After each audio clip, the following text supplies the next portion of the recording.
Je vous remercie, Monsieur le Président. Monsieur le Président, une fois n'est pas coutume, je vais commencer ce que je n'ai jamais fait par répondre à quelques-uns de mes collègues. Je le dis parce que dans cet hémicycle, nous avons toujours eu des débats civilisés, des débats de très haute facture. Mais à ceux-là qui ont pensé qu'en s'attaquant à des collègues députés comme eux, ils ont fait œuvre utile, ils se trompent. Surtout que, quand on est chrétienne, qu'on est en carême, qu'on a décidé de citer la Bible, qu'on la cite correctement. La Bible dit, et exactement elle dit, que ce sont les derniers qui seront les premiers, et pas que les premiers seront les derniers. À ceux-là qui ont dit qu'ils ont un maquillage, un démaquillant, ce démaquillant, il est sale. Je les ai connus à l'étranger plus posés et plus responsables que cela. Ce n'est pas le micro qui fait la personne, ce sont les idées et le comportement qui font la personne. Cela dit, Monsieur le Président, parlons de la loi. Parlons de la loi et parlons des deux lois.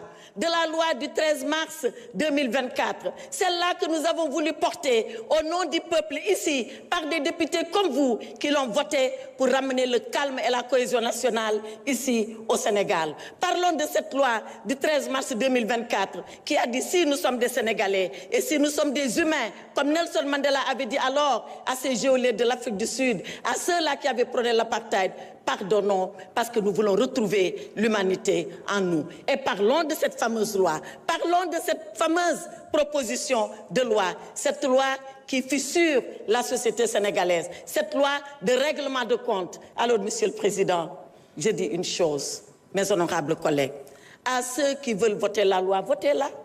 Mais je rappelle que ceux-là qui voulaient l'abroger étaient là, à ce pupitre. Et ils avaient promis l'abrogation aux Sénégalais. Et je leur ai répondu, abrogez-la. Et à ce moment-là, faites face aux conséquences.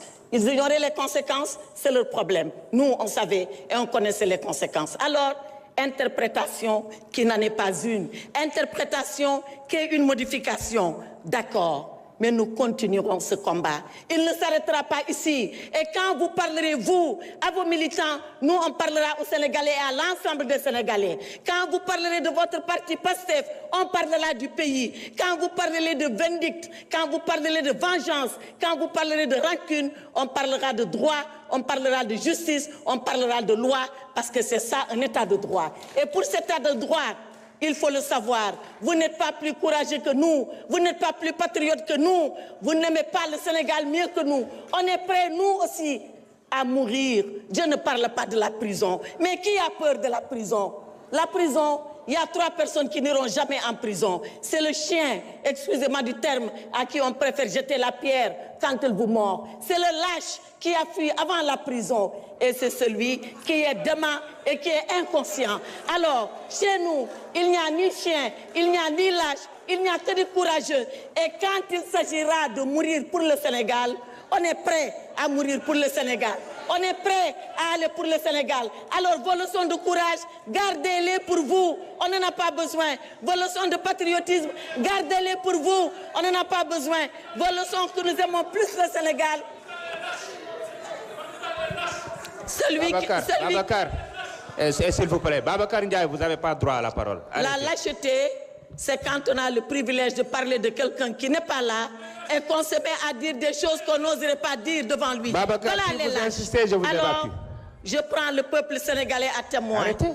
Et je dis à ce peuple vaillant, je dis à ce peuple courageux, je dis à ce peuple qui jamais n'a oublié son histoire, regardez ce qui se passe ici, à l'Assemblée nationale. Et demain, l'histoire le notera. Demain, surtout, la vérité éclatera. Faites ce que vous avez à faire. On continuera de faire, nous, ce que nous avons à faire. Combattez et on combattra pour la vérité et on va se retrouver. On se retrouvera et on se retrouvera dans le vrai. Seule la lutte libère, mais seule la vérité libère. Et elle libère plus que la lutte. Et le Saint-Coran l'a dit, et je termine par là, Monsieur le Président, alayhi sallahu bihakmil hakimin. Dieu est le seul juge et Dieu jugera encore.